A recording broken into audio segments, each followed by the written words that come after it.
Okay, so we're going to go ahead and get everything set up here. I think I can get rid of that little screen. There we go. All right, so today we have Dr. Eric Welch. Welch? Welch? Yes. Anyway, he is teaching now at the University of Kentucky. He's been here on our campus before, right? I believe so. No, I don't think I actually stepped foot on campus. Oh, you didn't, Nate, but they interviewed him for a job here a few years ago. And anyway, he's been in Kentucky now. He's teaching with the honors program. He's been working at Safi for, I don't know how many years, 10 years, 8 years? Almost 14. 14 years. 2006 was my first year. Okay, so a long time. And he's sort of the one that talked me into going there this summer. Anyway, I'm looking forward to it. And he's going to give us an overview of Teles Safi. So if you give him his attention, he'll go through this PowerPoint. We can answer some questions, and we'll take it from there. So I'm going to turn it over to you now. Okay, sounds great. Well, thank you guys for, one, showing up this late in the day. I appreciate that. It's not an easy thing to get this many people together. Thank you, Tom, for gathering up such a good crew. If you haven't caught it already, I'm pretty casual when it comes to this stuff. One of the things that you'll realize about archaeologists pretty quickly in this part of the world is that we're a laid-back crew, to the point where the first time I showed up at Safi, our director, Dr. Aaron Mayer, is walking around. In my head, I'm thinking, oh my gosh, it's Professor Mayer. And I walk up and I'm like, hello, sir, my name is Eric Welch. And he goes, hi, I'm Aaron. Okay. And that has continued through every single person that I've met in this field. So in my head, I'm thinking, oh, this is Ami Mazar. He's literally written the Bible of archaeology. These guys will walk up to you, and in your head, you're like, hello, Professor Mazar, and it's Eric. Oh, Ami. All of that to say, I'm really laid back. If there's something that you see here, where you have a question, don't hesitate to interrupt or wave a hand. I can't necessarily see all you guys, but you can get Dr. Weiland's attention. You guys can interrupt me and ask a question. I'm happy to answer that on the fly. So, like you just said, I've been at Teles Safi since 2006. Teles Safi, as you'll find out, is the biblical city of Gath, so town. And that's what I want to talk to you about today, is a little bit about the site, a little bit about the work we're doing, and what you could expect from that. So, before I go to things, I'll show you this is area we're excavating. This is Area K. We started it in 2016 by the Blue K flag. And you see, all of them are just people surface. Okay, that's the 9th century BC. We're talking 2,800 years old, and it's literally like stepping up a street curve and time travel. 2,800 years in the past. Okay, so how many of you guys, if I just hand, like I can see you, have archaeology? You're breaking up just a little bit. I think I'm going to try to plug in the cable here. Okay. Instead of going through Wi-Fi, let's right. see if I can get you, I don't know. Hang on one second. See if this works better. All right, I'm hooking you straight into the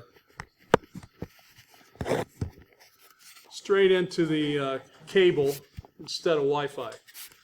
Okay, we'll give it a shot. All right, you wanted to know how many people had what? Tell us that again.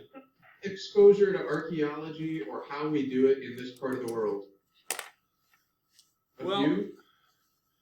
Yeah, well, I mean, there's actually, let's see, about 4 or 5 of them are taking my archaeology class right now, which is Archaeology of the Ancient Near East, so they're getting some that way. Yeah, good. We've got one that's dug in Israel, and about 4 or 5 of them have helped me out here at the Florida excavation. Well, one of the things that I always like to kind of help people out with at the very beginning is, why are we doing archaeology in this part of the world?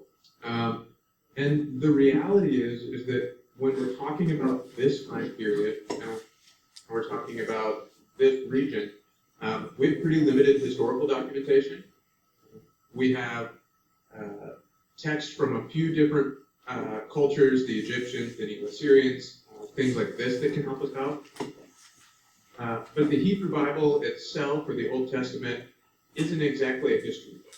Okay? We get the stories in there, things like David and Goliath, or different kind of military accounts, but there's a lot of information missing there. And so archaeology actually helps us add a lot of context. Okay? The kind of data that we produce when we're doing archaeology can help us answer questions about the social organization of these different places. What do the politics look like? What does the economy look like? I'll give the example of the Philistines. We know that they're bad guys in the Old Testament, but we still don't even know really any major details about their religion. Okay? We get the name of a couple gods, but we don't know what they believe or the actual structure of the religion. To this day, we still don't know what language the Philistines spoke. But there's a lot of room there for us. And so really, it's about understanding cultures. It's about shedding light kind of on the world of these different people that we're excavating, that we're learning about, and trying to add color to these kind of outlines that we get from things like the biblical text. Okay, so the trick when you do archaeology in this region, you start talking about the Bible and archaeology, so there's a lot of baggage. So have people seen Indiana Jones? I hope. Most of them. Surprising how many people have. Okay, I don't know if you've seen Don Burdine yet, but it's a spoof on biblical archaeology. It's my new favorite movie. That's a good one. I like that one. Yeah, that's a great one. But there's always this perception, right, that with archaeology, there's some grand mystery that you're out, you're chasing fortune and glory, and the reality is archaeology actually isn't that sexy. I mean, I never tell them that. I always let them think that till they get there. No, so I've never punched a Nazi while digging. While digging, I like that. There are other stories. No, I've come close with scientists in the field when they're saying, "No, you can't dig that because you're destroying the story. I need to take samples," and I'm like, "I have a pickaxe. Please get out of my way." I've never come to like physical violence in the field as with a scientist. But the reality is, when we do archaeology, it probably looks more like a modern construction site than what you picture from the movies. And so on the right here, you see kind of what a standard excavation looks like. You'll see a lot of people standing around doing a lot of different jobs. You'll notice we're digging under shade because melanoma is no fun. We show up to our conference, ASOR, every year, and the generations ahead of us have Band-Aids all over from whatever they've recently had cut off their face. So we're really fans of digging into the shade and protecting our people. So you'll see people doing different jobs, documentation. Debbie here is supervising. She's measuring and taking data on every single one of these clay spheres that can be seen down here. Mary here is collecting a broken pot, putting it into a colored bucket. Ahuva is cleaning up dirt, and she happens to be as old as the dirt. She's been she's been with the project as long as it's been going. So they've been working. We're coming up in our 24th season, and she's been there since the beginning. And this woman is like magic. She'll show up, and whole vessels will begin popping out of the ground. And I always tell people it's because she was there and she remembers where she left them 3,000 years ago. But, we have a lot of fun, and what you'll notice in this picture is everybody looks pretty regular. There's actually not a single PhD in this photo. Debbie has since earned hers, Debbie in the yellow here. But these are regular people. So when you go and you dig with us, you're surrounded by volunteers.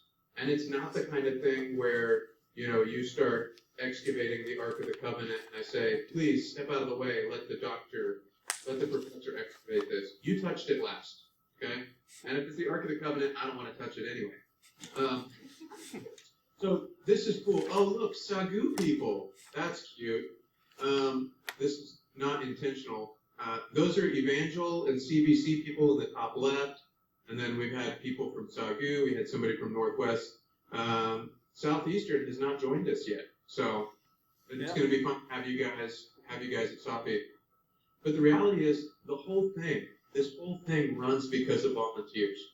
And so we train you on site. You don't need the experience. You get the experience as you go. And anybody that's done it can tell you it's a lot of fun. Okay, so where we excavate, like I said, is the city of Gath from the Bible, Goliath's hometown. The modern name is Tel Safi, and you can kind of see where it's at in relation to other the major coastal cities. Jerusalem would be kind of up here. It's about 45 minutes to an hour by bus, depending on the traffic. So on our weekends, we just pop up to Jerusalem like it's nothing. That's our director, Aaron. He's a great guy, one of my best friends, basically a father figure to me at this point.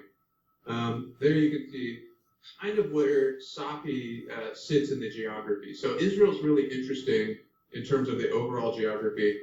Along the coast here, we have what we call the coastal plain, because in archaeology, we're horrible at naming things.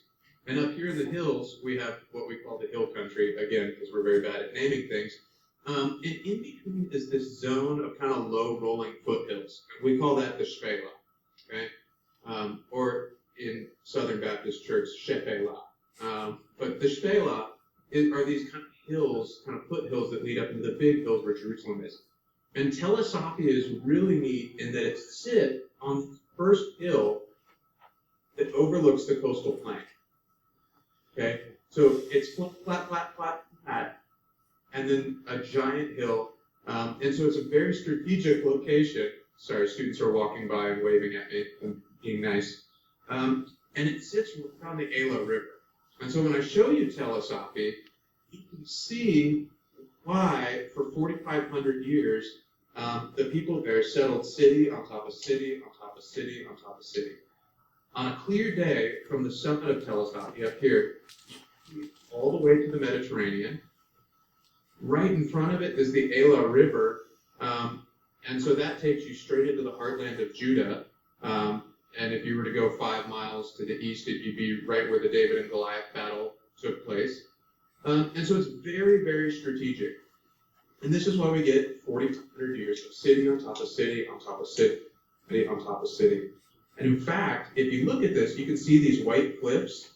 Okay, that's one of the places that Safi probably gets its name. In Arabic, Tel Safi means the white mound or the pure mound. But that's the natural bedrock. Everything above that is human occupation. Okay? Everything above that white line, you can follow it all the way across. See it coming along this direction? Okay? Everything above that white line is city on top of city on top of city. Okay? And at Safi, we have, like I said, probably 4,500 years of that accumulation. Okay. So here's what I was talking about. This is looking out towards the Mediterranean, and you can see Safi, this first hill. Okay, everything else is flat, going out towards the sea. Here's another. This is going to be kind of looking along the same top of the hill here. Sorry. Some of our excavation areas. You can see that we've excavated on the mound itself. I keep saying tell. The tell is the mound. But now where we're going to be working this summer is kind of on this flat plateau that's between the mound, the city mound, and then this big dip that you see here. That's the Ela River. Okay? So up on the mound we have city on top of city on top of city on top of city, but it gets so big that it expands down into this flat part right along the riverbanks. And now what we're finding is that the city is very large, very early down here, and so that's what we're going to be working on. Okay? Simpler thing, you can see our old excavation area on the mound, and then now our new stuff down along the riverbank. So the fancy word that we use for all these layers is stratigraphy. Okay, when I talk about city on top of city on top of city on top of city, you have to think about this like a stack of pancakes, right? With the oldest layers, you can go that are like first, and the new stuff you get the top. And so at this, we go from now just slightly before 3000 BC, all the way up until the modern village in 1948. And the way this plays out, picture right, this is the early Bronze Age fortification wall. So this is the city wall from about 2500 BC. And it steps up in all the different layers. This is a Crusader castle in this corner, which is very cool. It kind of cuts through all the other layers. And so that's what we're working with. We have a very complicated site with a lot of layers that are very, very interesting. Okay, are you guys with me so far? I think Okay, that's am a I yes. coming through okay? I think so. They're all nodding their heads. Okay, I'm happy with that. If they're nodding, I just want to make sure the audio is good. Yeah, the audio is good. Okay, so let me take this, right? You understand how the pancakes stack up. I haven't eaten dinner yet, so pancakes sound delicious right now. And give you my fake schematized kind of mount, right? So we use all these fancy terms when we talk about archaeology in the region. We say early Bronze Age, middle Bronze Age, late Bronze Age, and then we flip into the Iron Age. A lot of what we're interested in for Telesafi as it relates to these bad guys from the Bible, the Philistines, is going to be up here in the Iron Age, okay? So the Philistines kind of show up right here around 1200 BC, okay? Right around 1200 BC, the Philistines show up at Telesafi. Before that, in the late Bronze Age, this site is inhabited by what we would call Canaanites. Okay, so just your average run-of-the-mill indigenous inhabitant that we see everywhere else in the land at that time that we call Canaan. So it switches from being a Canaanite site to a Philistine site. And the way we're able to detect this is changing what we call the material culture, right? So the pottery is the number one thing for us. And when we look at these, this kind of settlement zone, you can see where the Philistines settle. Coincidentally, right around 1200 BC, we have these new people called Israel that seem to be showing up in the hill country. And you can see that there's this little buffer zone where those two people groups are going to come up against each other. And not coincidentally, this will be the zone of things like the David and Goliath battle. Okay? So in this zone on the coast, right around 1200 BC, the Philistines show up.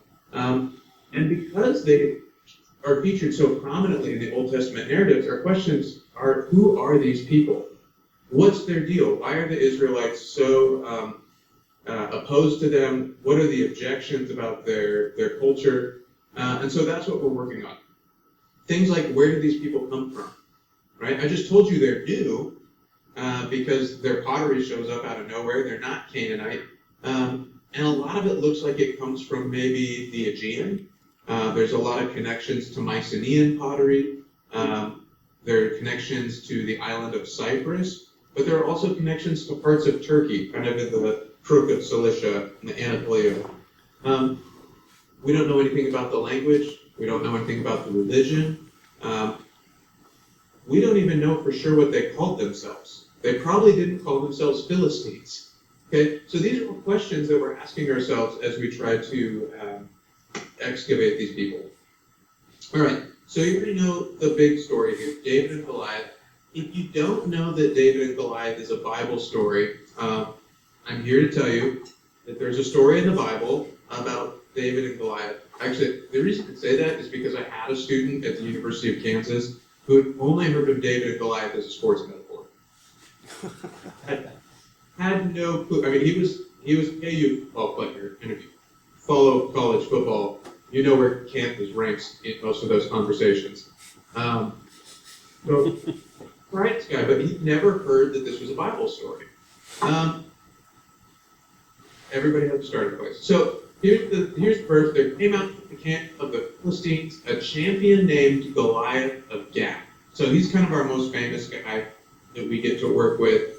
And right before I started working at Safi in the 2005 season, this little thing was excavated.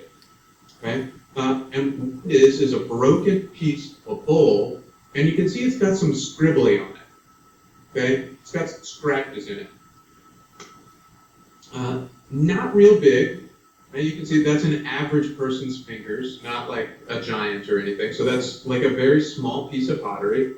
And those letters basically spell this, al-wat and walat. Okay? So it dates to about the 10th century BC. This is the time of David and Goliath. And if you would have seen the Washington Post and the New York Times and all the major newspapers in November of 2005, you would have seen headlines like, Goliath's cereal bowl found.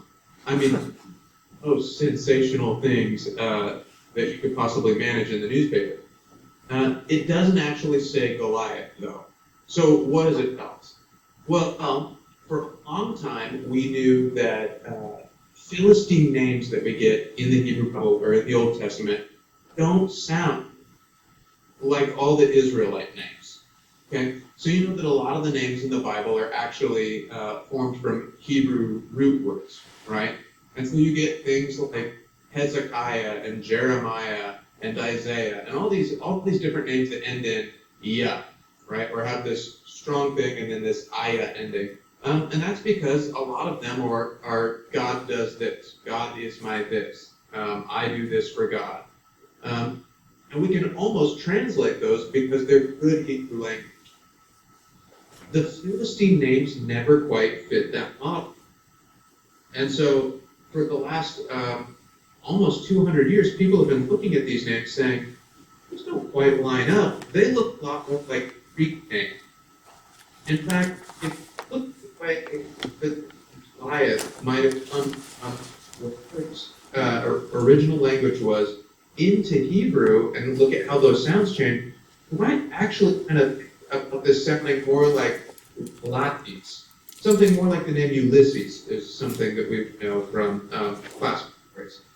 And so in the scholarly record from the last 100 to 200 years, we have people saying Goliath's name is probably something foreign from somewhere else in the Mediterranean world, and it probably is something along the line of Walatis. So then fast forward to 2005, and we have this inscription that says Al-Walat and Walat. Okay, so it doesn't say Goliath. But what it does do is actually push us much closer to understanding, one, the way in which the Philistines are naming themselves, and potentially their origins, right? I think one of the neatest things about this is, I told you we don't understand their language, but I just told you that we can read this, okay? We can read it because it's written in a Hebrew script. So 200 years into their time in the land, right? They moved here in 1200. Now we're speaking 1000 BC. They're 200 years in. They're speaking the language. They're probably speaking Hebrew by now. They've definitely learned to write that way. How long does it take in America for immigrants to learn English and learn to read and write and speak English? It's like a generation, right? Mom and dad come here, kids do it. Okay, so it's no surprise that then this is happening pretty quickly. But pay attention to this name. I just told you that it's kind of like from the old world. So here we are 200 years into living in this land, but they're using these throwback names from their original culture, right? This is like all of my friends who are finding out that they're Irish, and so suddenly they're naming their kids like Neve and Finn, but there's like 14 consonants in them. Right? You know this? Or it's like, oh, we're Italians, and now our kid's name is Giuseppe. We'll just call him Gio so that he doesn't feel weird. Like, well, yeah, but you're not actually Italian. Okay, so you understand that concept. They're still holding on to these names. So that gives us some insight in how they do themselves. Another really fun thing that's happening right now, we get a lot of stories where David is interacting with the city of Gath. And so there's this one where he goes and kind of is hanging outside the gate, and he starts acting crazy to the king of Gath. And so you can see here, Since he was in power, he pretended to be insane, making marks on the doors of the gate and letting his saliva run down his beard. And Achish said to his people, "Hey, look at this madman. Why did you bring him to me? Do I have a shortage of fools that you brought me this man to display his insanity? We're really going to let this guy in." Okay? So this is fun because we are working on excavating the gates of the city of Gath. And as archaeologists, there are very few times where you can actually be working on something and say, this is a place that is mentioned in the Bible. Okay, it just doesn't happen. But one of the things that we have now at Tel Safi is this very cool gateway, and I won't spend a lot of time getting into all the details, but we have a city wall running this direction and a city wall running this direction with the big tower, and then we have this perfect opening to come into the city. I think I've got one with the, yeah. You can see these trees growing down here. That's because there's water there. That's the Ela River. Okay, so this wall runs right along the Ela River. This was probably just a very small gate that existed so people could go down to the river and get water, right? So it's not a big fancy gate, but it's a gate, a utility gate. Run down, grab some water, which is very easy to do when you're the biggest city in the entire region. You can have a hole in your wall and walk out to the river. What's unique about this, though, is you'll notice these rooms with dots. Okay, I haven't told you the story yet, but at one time, the city of Gath is going to be attacked by an outside army. And to patch up this hole, they're actually going to fill in all of these rooms with dirt, make the city wall super thick. Okay, so here's the city wall that I just showed you. There's the tower. And you can see the individual rooms behind it. Beautiful white plaster wall. That's a mud brick wall that's been plastered. And this whole thing there's the city wall, gets filled in to make the city wall that much more difficult to break through. I'll show you again this plaster wall because this is something that nobody had ever seen. You can see mud brick wall behind Jeff here. Is almost 2 meters tall, right? Over 6 feet here. And you can see the plaster wrapping around. This is actually a doorway that is preserved in a mud brick wall, which just doesn't happen. The only reason that mud brick wall survived, you can see it again here with the door going through, is because in order to prevent this attack, they buried the walls and filled in the rooms with dirt. Okay, and as soon as they did that, it actually preserved those walls to a height that nobody's ever seen in Israel before like this, with the plaster in the doorway. Very, very cool thing. Okay, so I keep talking about this attack. This is the big story. Probably, in my opinion, the biggest story for Gath, maybe my new favorite Bible story. And it goes like this. At that time, Hazael, king of Syria, he's up in Damascus, went up and fought against Gath and took it. That's the story. One verse. At that time, Hazael went up and fought against Gath and took it. So not really that well developed. But look at this. If you follow this yellow line around the city, you'll see that there's a little scar kind of in the land. And I've got another picture here. If you follow the tips of those arrows, you can see that scar going all the way around. Well, we went over here and actually excavated one of those. You can see the tell. Here's the tell right here. Excavated one of those, and this is what it looks like. That scar is actually a siege trench that surrounded the entire city. Okay, and these are regular-sized people. These are not like small humans. They're average men. That is bedrock. Okay, so that's not just dirt. That is bedrock that this army surrounded and chiseled into, surrounding the entire city. Okay, so even though it just gets a little blip in the Bible, at that time Hazael, king of Damascus, went up and fought Gath and took it. In reality, it was a massive military conquest. Okay, and when the city falls, it falls dramatically. So everywhere we dig, we find traces of this 9th century destruction. Everything is just frozen in time.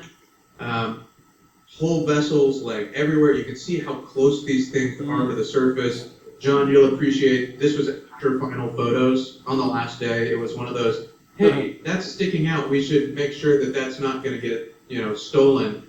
And the one handle becomes like 3 full storage vessels. Right. Wow. Yeah, classic. This always happens. It's always in the bulk. Yeah, and it was. It was right in the bulk. We're like, well, let's pull that out so somebody doesn't, try to yank it out, collapse the bulk. And then we cut away our own bulk. So it happens. But seriously, it is like you can be less than 8 inches. We've gone to sweep for final photos and had walls popping out of the surface just as we sweep grass back because the 9th century is that close to the surface. So this city that Hazael destroys is about 120 acres. Okay, Jerusalem at that time is only 30 acres. Okay, Gath, the Gath of the 9th century that Hazael takes is probably the biggest city in the entire Eastern Mediterranean. Okay, when it falls, it's the biggest city to fall in a long time. And in fact, this is such a significant thing that 100 years later, 100 years after this, when Amos is prophesying, he's a prophet who's kind of ticked off at the northern kingdom of Israel. He's basically telling the kingdom of Israel, like, look, Assyria's coming, you're going to get the snot beat out of you. And he does it this way. He says, go over to Calneh and see, and then from there, go to Hamath the Great, then go down to Gath of the Philistines. Are you better than these kingdoms, or is their territory greater than your territory? He's basically naming off the biggest cities. It's essentially, hey, go to New York, go to LA. Orlando, do you really think that you can survive what's about to happen here? Okay, if New York has fallen, and if LA has fallen, right? Is Orlando really going to last? So that's what he's doing, is he's invoking these great kingdoms that seem indestructible, that have fallen, but they've fallen 100 years ago. Okay, so when Hazael takes Gath and we see that destruction all over, it kind of sends a shockwave in the cultural memory to the point where biblical prophets are talking about it 100 years later. And it's very dramatic. I mean, look at how close all of this is to the surface. On the right here, you can see this is an oil press for making olive oil, and it was out of use at the time. It was full of all of the different vessels that they were using. You can see this massive strainer storage jar that's been pierced, probably to drain off the olives if they've been washed. This is an example of kind of a part of our assemblage, and this is great. We get a construction like this. We can see an example of every type of vessel that these guys were using. So you see the household bowls, you see the cooking pots, every type of storage jar. You see the little juglets that they use to fill their oil lamps. You see cool things that you might not expect, like these cultic chalices. If we were to glue together everything that we have from Safi and the Ninth Destruction, it would probably be 10, 20, 30 times this amount of pottery. I mean, we've stopped gluing it back together just because what are we going to do with another bowl? There's just so much of it. So in this destruction, we're getting really cool things. If you look at this side of the picture, you'll see these 2 round circles, right? There and there. This is a Philistine temple. Okay? If only we had a great story with a Philistine temple, 2 column bases spread this far apart. And I can tell you, these are about a man's arm width apart. I know because we put buckets on them all day long and pretended to be Samson pushing over stacks of buckets in a Philistine temple. So that's what those column bases look like. If you come, we won't make you lift heavy rocks. Maybe some of them you should. I can see some rock movers. I like to move rocks. It's fun. It keeps me going. In this temple, we had a pile of ritual objects. all sorts of little cultic toys that we have no idea what they were for. So you see like this little pomegranate rattle. You see this Keranos for making drink offerings. So it's kind of a trick vessel. You pour the wine in here and then tip it, and it comes out the horsey head. We have these phallic vessels. If you don't know what phallic means, don't Google it on the school internet. Just saying. These Philistine chalices are awesome. We find these, we find them really frequently, but we can do really cool stuff now, like organic residue analysis. And we find that these contain nutmeg residue, which is awesome because that's coming all the way from India. It's also awesome because it happens to be hallucinogenic in the right doses. So who doesn't like a little buzz when they're worshiping? That didn't get the laugh I wanted. That joke kills at Evangel. Well, we are very conservative here in Southeastern. We don't know anything. We don't even know what that word means. Hallucinogenic. Yeah, good. That's what I've heard. Actually, never mind. We'll talk about it later. I just realized I had a Kansas football player end up playing at Southeastern. Oh. Yeah, Quib. I forgot that happened.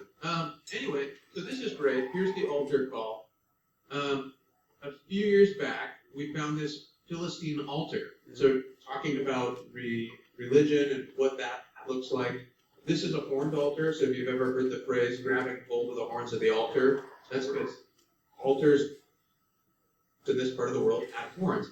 This one's really unique because it only has two. Normally they would have four at the back. This one's also unique because you can see this horn has been customized. One of our volunteers from Korea thought it was a rock just sticking out of the vault like this, so he kept hitting it with his pickaxe. Oh. Freshly broken rock looks like on a one-of-a-kind altar that's never been seen before. This is what that horn used to look like. I don't know what happened to that kid. I've never seen him since. But if you're considering working with us, all I'm saying is we have a really low bar for participation. Like you can literally show up and break things we've never seen before, and we'll probably still be friends. So when we find stuff like this, I mentioned the science before. This is just awesome. We will have, at times, a mass spectrometer in the field. I mentioned the organic residue analysis earlier. Every one of these Post-it notes is a sample that was taken and run. Because if you find an altar like this, we want to ask, are they burning things on it? Are they pouring things on it? Is there wine or oil or what's going on around it? So we sampled as much as we could to understand it. And the archaeological science program at Coffee is very, very cool. Recently, I guess this was last year this time probably, we had just rolled out the news that in one of these, in the 9th century construction, they pulled out a jug that's called a strainer jug, okay? So it's got a spout on the side. We call it a beer jug sometimes because we think this is what they poured beer out of. Well, sure enough, our scientists were able to scratch the inside of this vessel and collect samples of the ancient yeast, okay? And then they revived that yeast and actually brewed quicker, okay? So it's like a Jurassic Park beer, not just like updated it and made it, actually brought the yeast, the 3,000-year-old yeast, back to life, and then used those cultures to make like 3,000-year-old beer. Again, which you know nothing of. Exactly. They don't even know what that is. Yeah, no, you guys have never. I think in the Bible they call it strong drink or something. We call it not SEU approved. Okay. Well, then I probably can't try to recruit you by saying there may be bottles of it available this summer. We won't talk about that. No. This is really cool. They've set up a thing with Hebrew University in Jerusalem. They've got the patents on it, and like this is going to be a commercialized project now. They're putting this product on the market with 3,000-year-old yeast in it. It's just cool stuff. So back to the altar. What's cool about this? Another thing is it actually matches the prescriptions for how an altar should be built in the biblical text. A cubit by a cubit by 2 cubits. Okay, so that doesn't tell us that the Philistines were Jewish or something, but it shows that texts like this are grounded in that kind of material world, right? They're grounded in that ancient Near Eastern reality, so that when the author of Exodus is writing, hey, you need to make an altar this big, they know exactly in their head what that's supposed to look like. Okay, now I gotta fly because I definitely want to leave time for you guys to ask questions, but the area that I showed you earlier with the gate was over here in area D. Okay, area K is the area I run. K is very convenient for Kentucky. It was also very convenient for Kansas once upon a time. But we opened the area because we saw this guy sitting right on the surface. I've already showed you one of these a few slides back. It's one of those oil presses. So you could be walking along the surface of Tel Safi and step into this hole, and you've dropped yourself 2,800 years into the past. That's the 9th century BC just hanging out on the surface. And we're like, okay, we're going to dig there. Oh, look, Area K stuff. You can come take your picture with the flag or on the Mount of Olives. Look, there's the Dome of the Rock. So this is what happened when we started excavating there. We found our oil press. We had the crushing stone. We had another vat kind of in the background. A really nice pavement over here. There's another year after we've expanded a little more. And what's really cool about this area is that you can start to see some ghosting that's happening. So we can start to see some mud brick walls that are popping up in some different spots, but just barely. The preservation down here is just really rough for us. But one of the things that we knew is that behind this cactus wall is kind of the cliff that drops into the Ela River. Okay, so that's like the creek bed for the Ela River. We said, well, if the city is here and the river's there, there's got to be a city wall in between. And so our job last summer is like, I'm going to pull off the cactus that's sitting on top of this thing. We got a backhoe and came and removed this whole cactus row. Because I'm going to find the Iron Age city wall that sits underneath there. Okay. Well, I was wrong. Okay, so there's the cactus wall. I was wrong. What I didn't realize is that the city wall is actually all the way back here, and we started to find it. Can you see if you follow this line? Sorry, just slid my hand. Can you follow my arrow that way? Yeah. Now imagine at a perfect right angle to that, the wall coming this way. And you can actually see a small line right there. And that's exactly what happened. The wall wasn't out here under the cactus row. It was right here, and it was 4 meters wide. So some of these stones are over 1 meter. I mean, you can see how fat these guys are. Over 1 meter, and we've got a 4-meter wall. And in this square that we started excavating, all the architectural refining ran and just petered out. Because that's where it abutted the superstructure, the mud bricks of the wall that have since washed away. And so this got us really excited because where do we find 4-meter thick walls? I mean, that's monumental architecture, and that's something pretty significant. The other thing that I didn't point out to you is that over here, 2 summers ago, we found other sections of city wall. Okay, we found a city wall running up this way, but stepped down from it was this other thing, kind of with an approachway in between, and it ran uphill. Okay, so it almost feels like there's an approach coming from the river, entering, kind of climbing the hill, and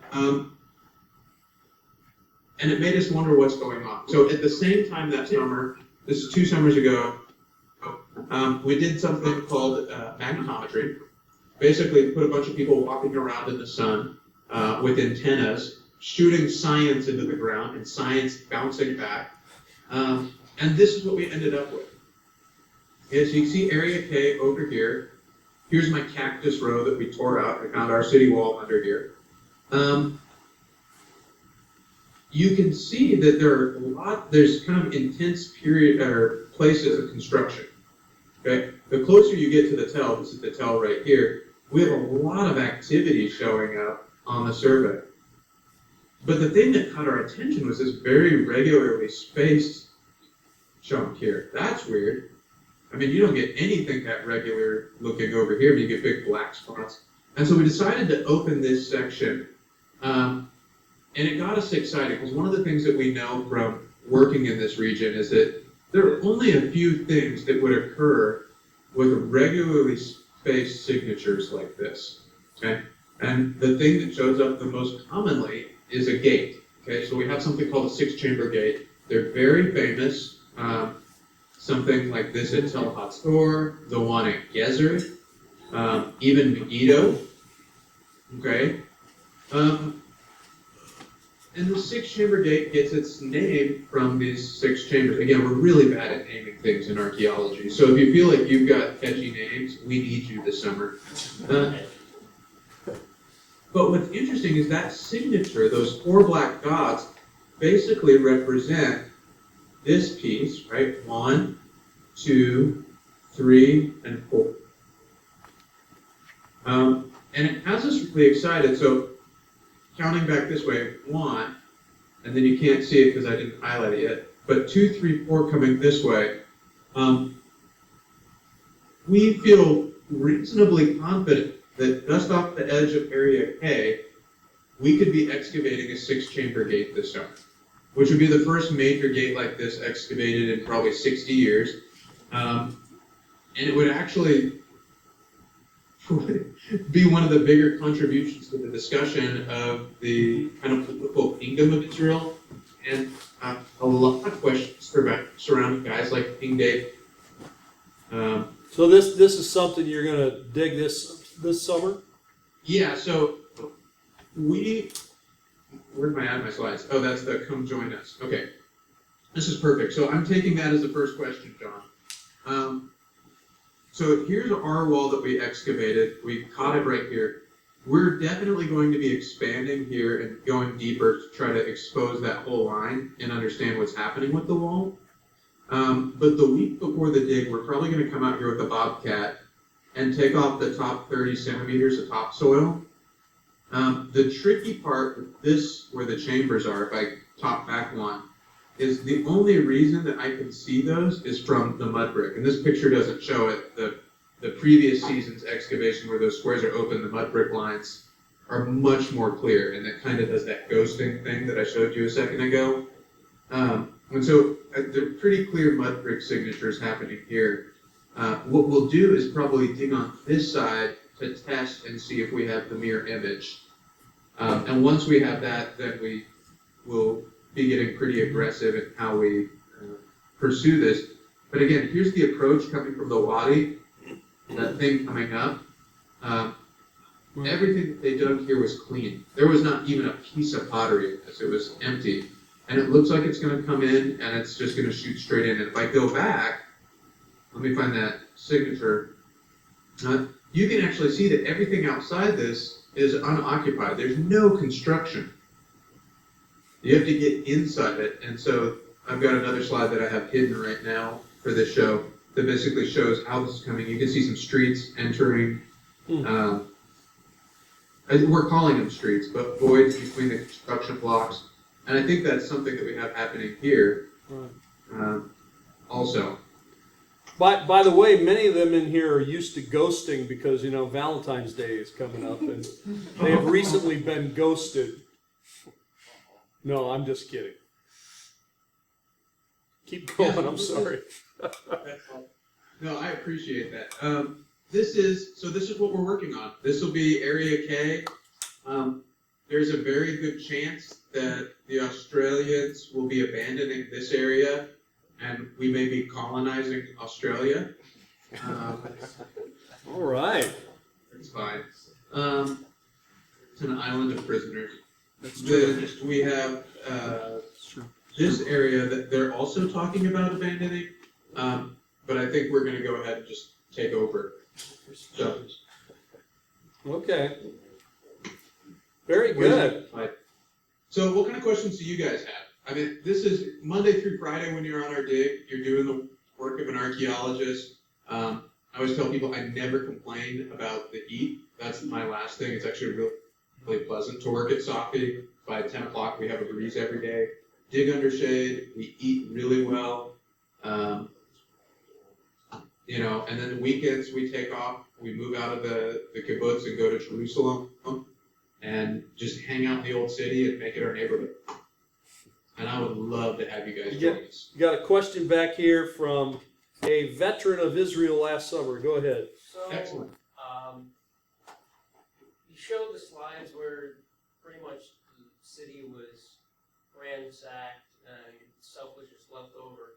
Was it occupied immediately after, or was there a period of time afterwards of just no occupation of the site? That's a great question. So in the lower city, that 9th century level seems to be the terminal phase.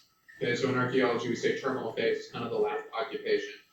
Up on the tell, after the 9th century Philistine piece, we did some really cool, it seems to sit dormant for a while because we have like wind-blown sediments coming in, so we get some really settled construction. And then earthquake. So all of a sudden, the walls that were still standing, it jumbled. And we've excavated the brick, articulated the individual bricks, and these bricks just get thrown everywhere. Then we get a period where it sits dormant again for a little bit. And then the biblical story tells us that actually moves in. And so we lose the Philistine pottery, and all of a sudden it looks like anywhere in Judah. It could be like Lachish, it could be like Bet Shemesh. And so, but for the lower city, it's definitely Philistine. I think this is the terminal, and it looks like there might be kind of a small reoccupation, almost like squatters, like they tried to hang out a little bit, but they never really get it going again. Good question. That was Taylor, by the way. Taylor. Taylor, come back. I need you. You're my only hope. He's a good worker. Okay. Immediate workers. I've dealt with worse, I promise. Like, not being hungover is kind of the gold standard on a lot of things, so. Yeah, so for Taylor, that's, for Taylor, that's no problem. That's no problem. He is graduating in May, but I'm trying to talk him into coming for one more summer. All right, do we have any other questions? There must be something else.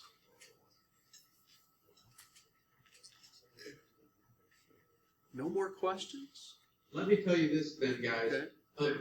Anytime we talk about something like this, it is so easy for you to say, oh, I can't do that.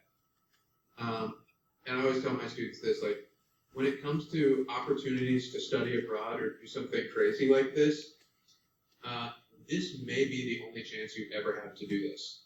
And a lot of people instantly think, oh, but, I need to work this summer, or I've got this internship, or I've got this thing, or coach won't let me. If you're making those excuses now, then you're going to be making them the rest of your life. There's literally no way you're ever going to get back. And so, just for a second, entertain the possibility, have the conversation with some people in your life, and say, would this be a possible thing for me to do? Like, could I do this for 2 or 3 weeks, go over to Israel and play in the dirt? If you do it, it can change your life. I mean, my story is I went for 2.5 weeks just to try it out, and I've been going back ever since. Completely changed the way I see the world. It completely changed the way I understand the Bible. It's given me the career I have. And so I just tell you, like, it's very easy to shrug this off and be like, yeah, that's not possible. But the people that tell me it's not possible and then go ask family members about airline miles somehow always come back and like, I found a free plane ticket. It's awesome. Or even if it's just the ticket to get you to the big regional, or get you to the biggest hub, and then you book the $800 ticket from like New York to Tel Aviv, or if you get laid over in Finland for 16 hours because you're 19 and it doesn't matter. Most doesn't do 18-hour layovers. You can sleep on a sidewalk in the terminal for 16 hours. That's true. Taylor Taylor last time took a very direct route through Moscow. Mm-hmm. That's a great flight for someone young. He went to Moscow, and then on the way back he went through Moscow again. I think he's got some kind of spy thing going on. That's just me. Yeah, sometimes they even let you have your suitcase back. It's cool. Any other questions? I think he makes a good point because this really is the time to do it before you get married, maybe before you have children, before you've got a mortgage, before you've got a lot of these things. You know, you can do it, and you can do it on a low budget. I think there's an option to go for 2 weeks, isn't there? Is there an option? So, anyway. I put 3 weeks on here because I always tell people too, it's like, archaeology, if you only go for 2 weeks. That's tough, yeah. It's tough because the last 2 days are the most fun you've had in your life, and people are always scrambling to figure out how they can stay. I always compare it to skiing, where like the last day on the slopes, you finally get the hang of it again, and you're like, This is fun, and it's like, well, it's time to go home. Right. Like you spent 2 weeks being so afraid you're gonna break things that you don't enjoy it. And the 3rd week is where it's fun. If Taylor came back this summer, like jumps right in, and it's fun the entire time. And that's what people always find when they come back. And you know, Taylor last summer had a certain supervisor, not me, that would not be there, and he would like that. I'm just supervisor. I speak in parables. Anyway, I want to know who the supervisor is. Yeah, he can tell you. I won't tell you right now. It was a lady. It was a lady.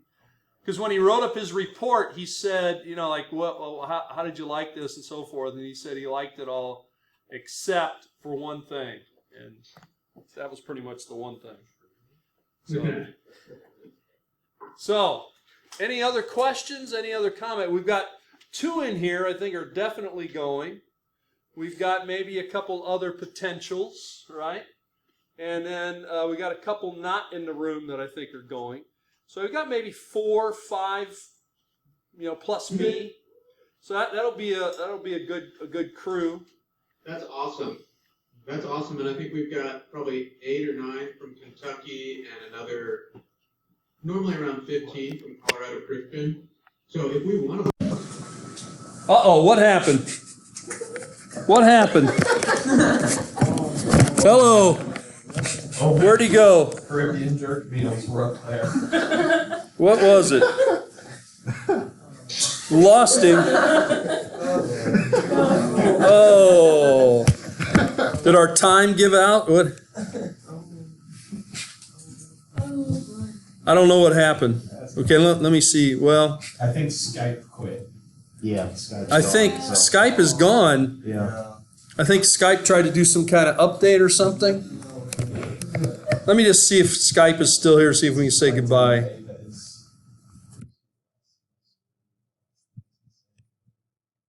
Yeah, I wish I could have cut that off. Let's see.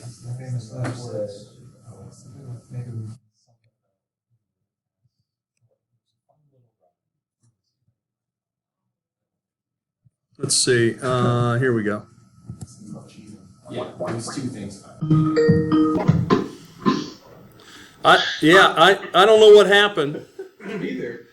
That's wild. But anyway, we can let you finish it out here.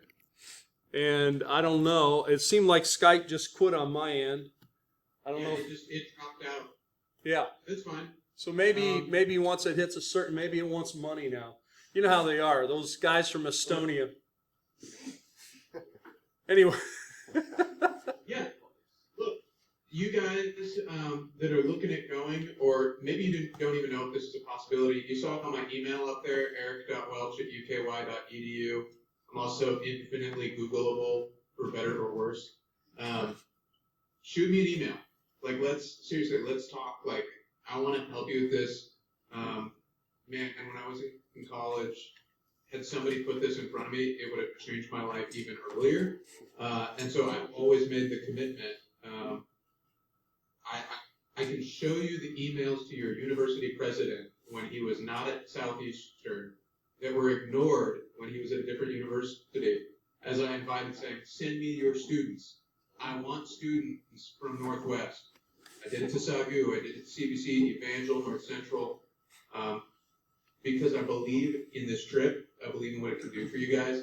And I made it kind of my life mission to help people get over there. So you can see me, I'm a normal person.